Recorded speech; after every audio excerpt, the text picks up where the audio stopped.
কৃষ্ণ। রাধে রাধে বন্ধুরা, কেমন আছো? আশা করছি সকলেই খুব ভালো আছো। নয়নমণির সেবা চ্যানেলে তোমাদের সকলকে জানাই শুভেচ্ছা ও আন্তরিক ভালোবাসা। তো এখন এই বেলা থেকে ভিডিওটা তোমাদের স্টার্ট করছি এখন থেকে। তো এখন থেকে সম্পূর্ণ ভিডিওটা তোমাদেরকে দেখাবো, গোপাল সোনার ভিডিও। আর সকালবেলার সেবা গোপাল সোনা দিদিভাই দিয়ে দিয়েছে। তো এই যে দেখো প্রসাদ, এই দেখো প্রসাদ, লাড্ডু প্রসাদ। তো দুটো কেনা হয়েছিল, একটা ছেলে খেয়েছে আর একটা আছে। আর এখন এবার রান্না করব। রান্নার জোগাড় টোগাড় মোটামুটি করেছি। আর বাইরে তো প্রচুর হাওয়া হচ্ছে, মানে মেঘলা মতন ওয়েদারটা। আজকের এমনি বৃষ্টি হওয়ার সম্ভাবনা আছে। তো জানি না, বৃষ্টি তো হলে প্রচুর খুশি হব, মানে খুশির আবহাওয়া দেখাও যাচ্ছে, কতটা কি হবে জানি না। তো এবার রান্না বান্নাগুলো করতে হবে। তো সম্পূর্ণ ভিডিওটি তোমরা দেখতে থাকো, আশা করছি তোমাদের সকলেরই খুব ভালো লাগবে।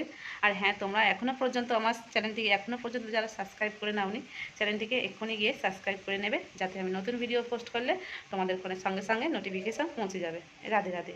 তো চলো, ছাদে এসি দেখো, জামা কাপড় শুকনো করতে দিয়েছিলাম, সব উড়ে পড়ে গিয়েছে।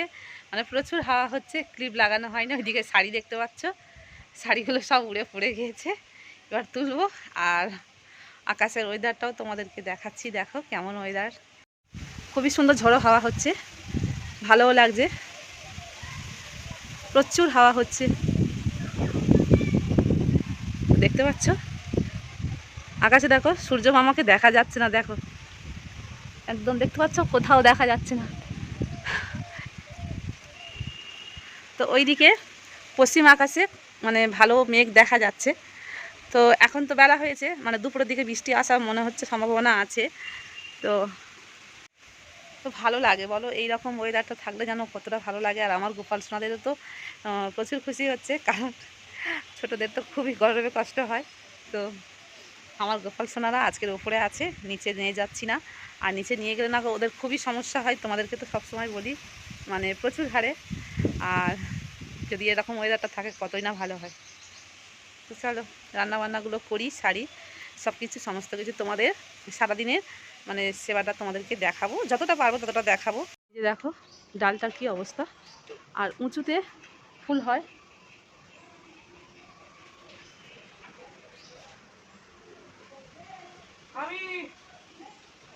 তো এই পাঁচিলের এখান থেকে সবাই ফুল নেয়। তো আমাদের বাড়িতে ও পাশটায়। তো দেখতে পাচ্ছ গাছটার কি অবস্থা হয়েছে, দেখে ভীষণ মনটা খারাপ লাগছে, কারণ অনেকটা পরিমাণে ফুলটা হয়।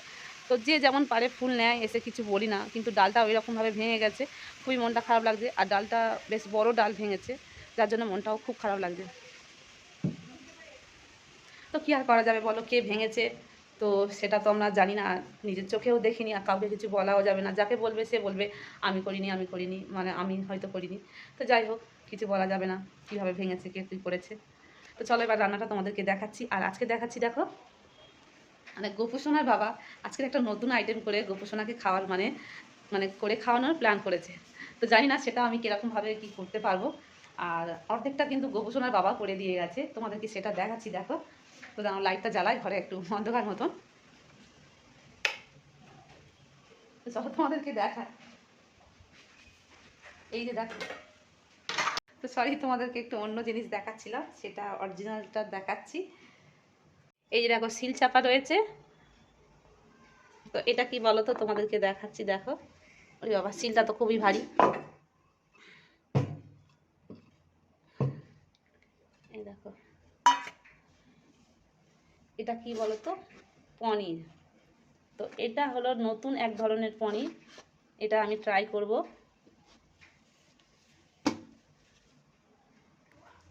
এই দেখো, এই পনির, এটা হলো সয়াবিন বড়ির দানা থেকে পনিরটা হয়েছে।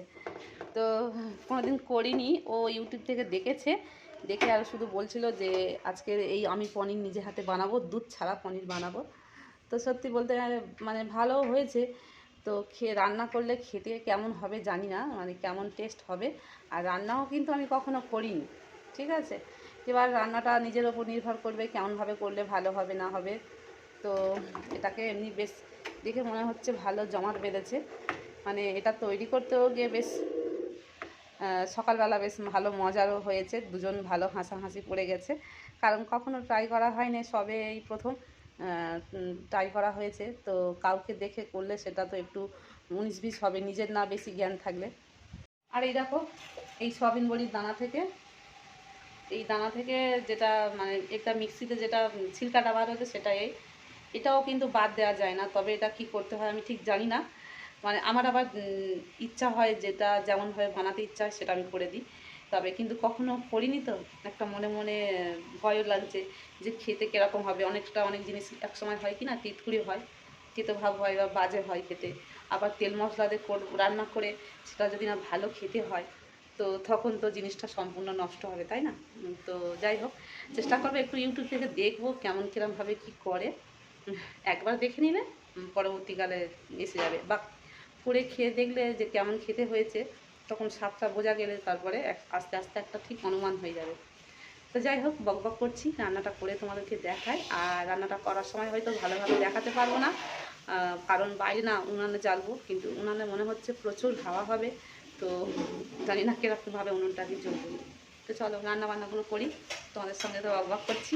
এইদিকে আমার গোপসোনার দুপুরে রান্নার দেরিটাও হয়ে যাচ্ছে, খিদে পেয়ে যাবে তাড়াতাড়ি করে। আর ও দিদিভাইকে বলবো একটু স্নানটা করিয়ে দিতে। তো যে কদিন ও দিদিভাই আছে একটু স্নান করা, আমার কাজটা একটু হালকা হবে। তো চলো রান্নাটা করি।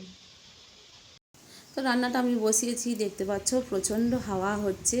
আর হাওয়া হলে কি হবে বন্ধুরা, এত ভালো লাগছে আজকের ওয়েদারটা, মানে কি বলবো, কোনো রোদ্দুর নেই।